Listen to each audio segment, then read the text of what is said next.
Have you ever been haunted by a silence louder than any goodbye? What if karma doesn't come as a storm, but as a mirror? And what if the person they meet next is exactly who they once were to you? In a world obsessed with instant karma and flashy glow-ups, we often forget the most profound transformation is quiet. This video isn't about revenge, it's about reflection, about how life, with astonishing precision, returns what we once gave, not to hurt us, but to humble us. Through emotional echoes, quiet unraveling, and the unseen weight of self-deception, karma doesn't punish, it teaches. Here, you won't find rage, you'll find resonance. If this reflection speaks to something in you, subscribe, because this channel is a home for those seeking clarity, truth, and the kind of peace no algorithm can replace.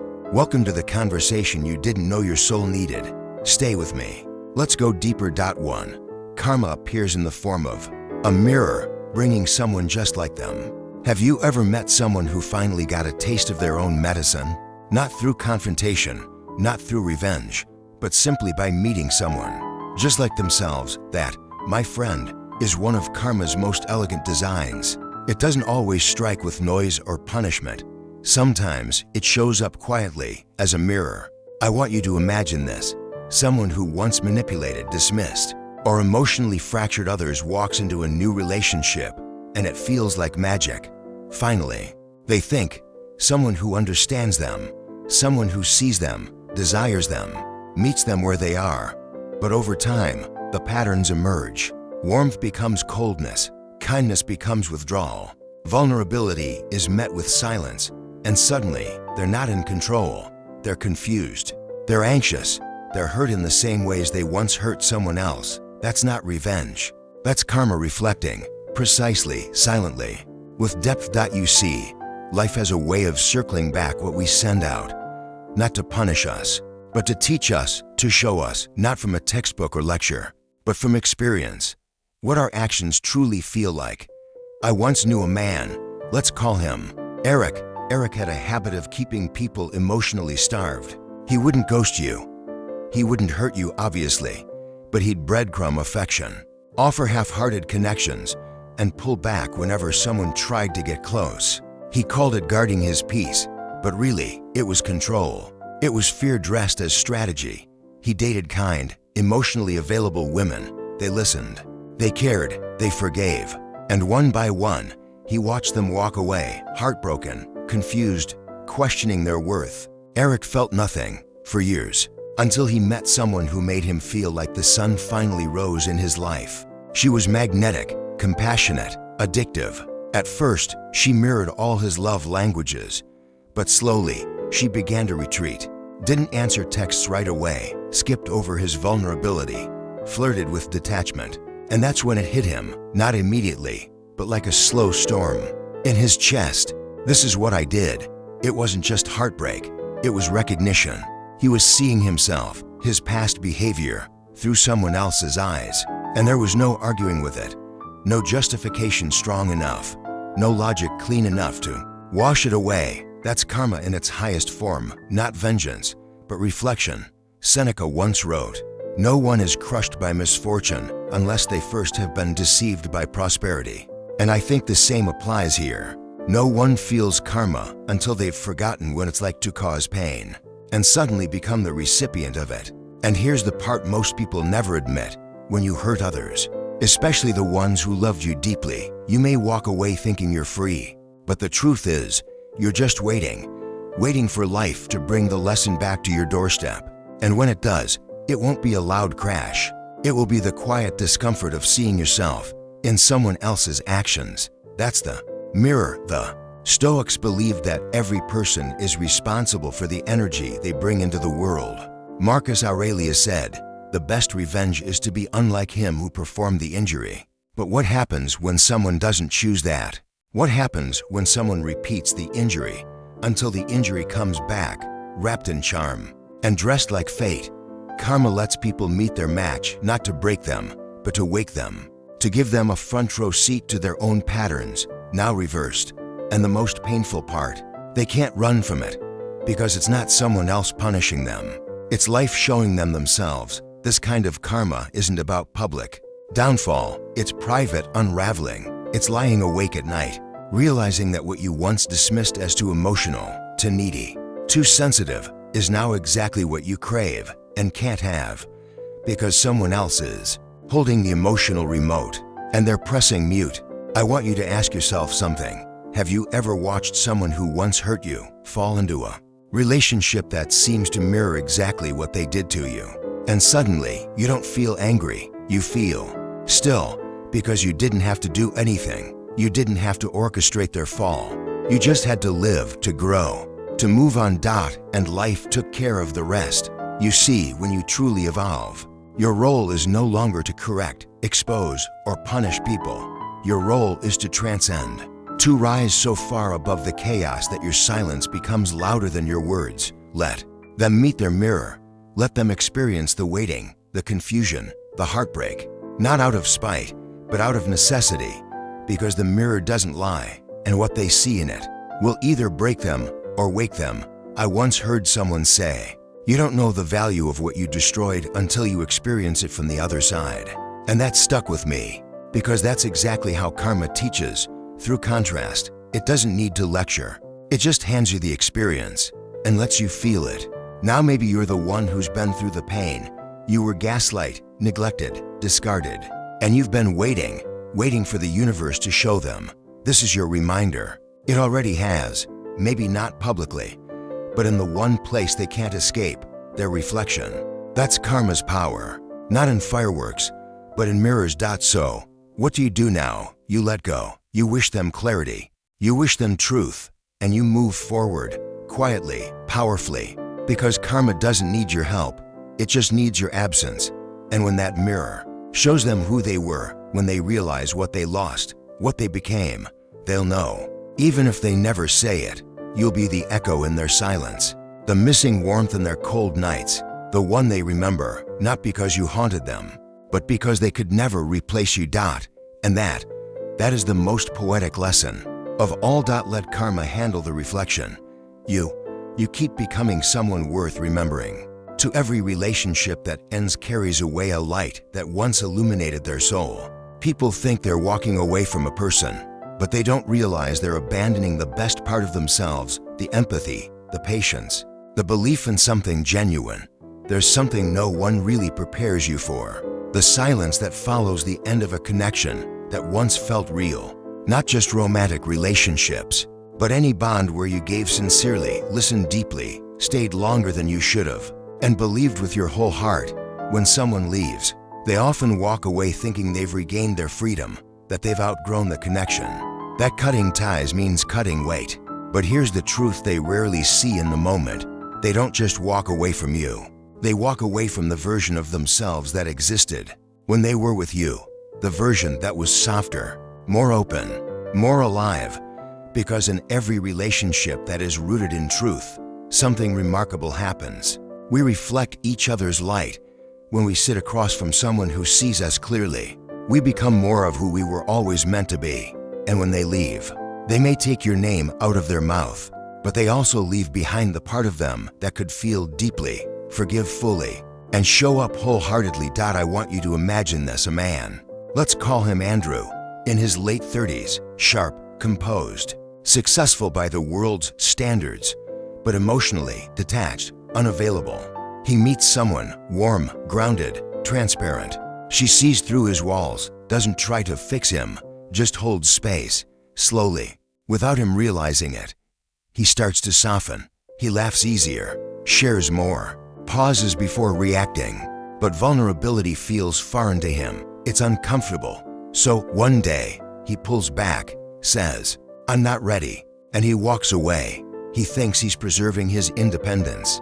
But what he doesn't realize is that he just walked away from the only mirror that showed him his own soul. And weeks later, months maybe, he's with someone new, someone who doesn't challenge him, doesn't ask real questions. It's easier. But something's missing, because the laughter doesn't feel the same. The conversations don't go as deep. He doesn't recognize the man he was starting to become, the man you saw. That's the quiet cost of walking away from something real. It's not the person they lose. It's the version of themselves they only access through your presence. And This is why people grieve years later, long after the goodbyes, not because they miss the relationship, but because they miss who they were becoming inside it. Stoic philosophy teaches that we must not attach our peace to things beyond our control, but it also teaches us the value of inner alignment, that who we are around certain people matters. Seneca once said, "Associate with people who are likely to improve you." But what happens when someone walks away from the one who improved them? Life doesn't punish them with loud consequence. It simply dims something inside them. And they feel it. They call it boredom. They call it a funk. They overbook their calendars. They chase excitement. But they can't recreate the clarity they once felt when they were with you. Because clarity doesn't come from distractions. It comes from connection. From being seen, heard, understood. You were the light they didn't know they needed. Not flashy, not loud, but steady, present, real. And when they lost you, they lost that stillness, that mirror, that safe space where the best of them was starting to rise. But here's where it becomes even more poetic. They can't fake their way back to that version, because that version only exists in your presence. And once you're gone, truly gone, they're left with echoes, shadows of who they almost became. And the longer they try to replace it, the more empty those new connections feel. Not because others are flawed, but because they themselves have stepped further away from the light that once lived inside them. Have you ever seen someone try to glow in new relationships? They post pictures, write long captions about healing, rebirth, peace, but their eyes tell a different story. That's because you don't just lose people, you lose the you that existed when you were with them. And unless that relationship was toxic, that's a kind of grief that doesn't have a name. Now maybe you're the one who got left, who gave more, who stayed present when it was hard, who offered the kind of love that wasn't performance, but presence.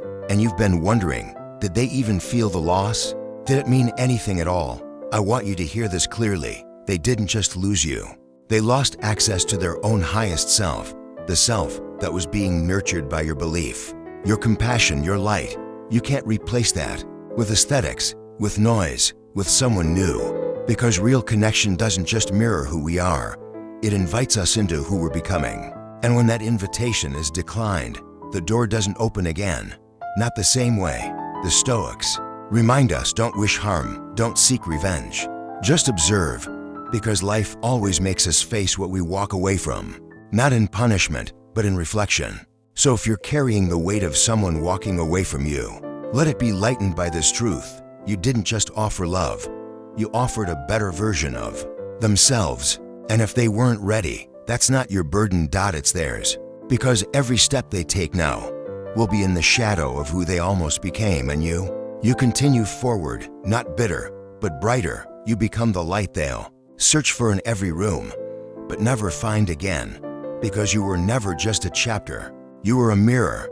And when they walked away, they didn't just close the book. They walked away from the author they were becoming inside that story. Let them go. Let karma teach gently. Let life reflect what you don't need to say.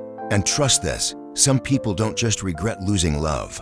They regret losing the self they once glimpsed through your eyes. And that is a kind of karma words can't soften. Double quotes. No one sleeps peacefully when they're constantly lying to themselves. There's a kind of exhaustion that no amount of sleep can cure. It doesn't come from work or stress or even heartbreak. It comes from living in contradiction, from saying one thing and feeling another, from presenting peace to the world while privately wrestling with a truth you refuse to admit. Have you ever known someone who seemed fine on the outside, smiling, functioning, thriving even, but something always felt off? Like there was a quiet tension behind their eyes, a subtle weight they carried but never spoke about. That's the weight of self-deceit. When people lie to others, they damage relationships. But when people lie to themselves, they destroy alignment. And alignment, inner truth, is the foundation of every kind of peace we claim to want. I want you to think about this. Have you ever tried to convince yourself that you were okay, while your soul was screaming something else entirely? Have you ever tried to justify staying somewhere, in a job, a relationship, a friendship, knowing deep down that it was shrinking you, draining you, changing you into someone unrecognizable? That's not strength, that's self-betrayal, dressed as endurance. There's a man I once knew, let's call him James. He was, by all appearances, a success story. Built his own business, great family, spoke well, always had the right words, the right smile. But over the years I noticed something subtle. His conversations grew shorter, his laugh more forced, his eyes never quite settling on anyone when he talked. He had created a life that looked perfect on the outside, but it wasn't his life. It was the version of himself he thought others wanted to see. James once said to me, "I feel like I'm playing a role I can't quit." That sentence hit me, because that's what happens when you live disconnected from your truth. You become a performer in your own story. You say yes when you mean no. You tolerate what you hate. You keep people close who drain you. And worse, you silence the inner voice that's trying to wake you up. Marcus Aurelius wrote, "If someone is able to show me that what I think or do is not right, I will happily change. For I seek the truth." But to live that way requires brutal honesty, not with others first, but with yourself. The problem is, we often don't lie because we're malicious. We lie to ourselves because we're afraid. Afraid of the consequences of honesty. Afraid that admitting something's wrong means everything will unravel. So we stay, we smile, we post, we convince the world we're happy. But deep inside, there's a restlessness, a soft, aching truth whispering, "This isn't it." And that's the kind of unrest that follows you into bed at night. It doesn't let you exhale fully. It keeps your thoughts spinning, your heart tight, your body there, but your spirit elsewhere. Because no matter how beautiful the mask, the soul always knows when it's being suffocated. There's a term in psychology, cognitive dissonance. It describes the mental discomfort we feel when our actions contradict our beliefs, when who we are is out of sync with how we live. And the longer you live in that dissonance, the more you fracture, quietly, invisibly. You may not lose your job, you may not lose your relationship, but you will lose something much more subtle, the ability to feel fully present in your own life. Because when you lie to yourself repeatedly, you teach your mind that your feelings don't matter, that your instincts are wrong, that your boundaries are negotiable, and in doing so, you dim the very intuition that was built to protect you. People will say, time heals everything, but time doesn't heal self-deception. Only truth does. And sometimes, telling the truth to yourself sounds like this: "I'm not okay. This isn't the life I want. I miss who I used to be. I'm tired of pretending." The moment you say those things out loud, not to impress, not to manipulate, just to own, you begin the process of healing. Not fixing, not rushing, but healing. You see, real peace doesn't come from controlling how others see you. It comes from being able to look at yourself in the mirror and say, "I might not have it all figured out, but I'm being honest." And that honesty, it's a doorway. Once you step through it, everything changes. Maybe slowly, maybe painfully, but it changes. Because your soul wasn't made to live in a house built on falsehood. It was made to thrive in alignment. I once heard someone say, "You can't unknow the truth." And that's what makes self-deception so painful. Deep down, you already know. You know when a job is wrong, when a relationship is broken, when your boundaries are being crossed. You know, you've always known. The lie isn't what you tell others. The lie is what you tell yourself so you don't have to change. But here's the truth you've been avoiding. You are allowed to outgrow what no longer fits. You are allowed to walk away from what hurts, even if it looks perfect on paper. You are allowed to choose peace over performance. And most importantly, you are allowed to live a life that actually feels like yours. So if you've been restless, if your chest tightens at the thought of staying where you are, if your silence has become a scream, that's not a breakdown.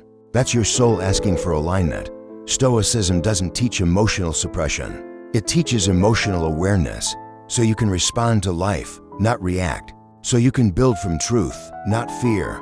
Seneca once said, "A guilty conscience never feels secure," not because someone will catch you, but because you've already caught yourself. So if you want to sleep peacefully again, if you want to wake up and feel like you're actually in your life, start here. Tell the truth, first to yourself, then to the world, not in a performance, but in your choices. Your peace isn't in controlling the narrative. It's in living a story you don't have to lie about. And that's where real strength begins. Some lessons in life don't come through words, they come through reflection. Sometimes the deepest awakening doesn't come from being hurt, but from seeing ourselves in what once hurt us. As the Stoics taught, we can't control how others treat us, but we can master how we respond, with clarity, with calm, with courage.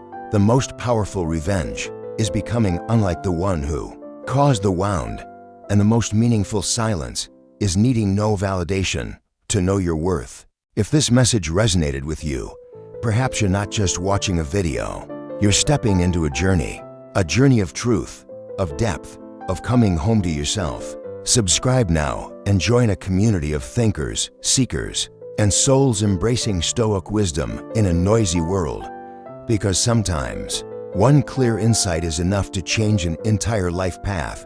And if you're still here, maybe this is that moment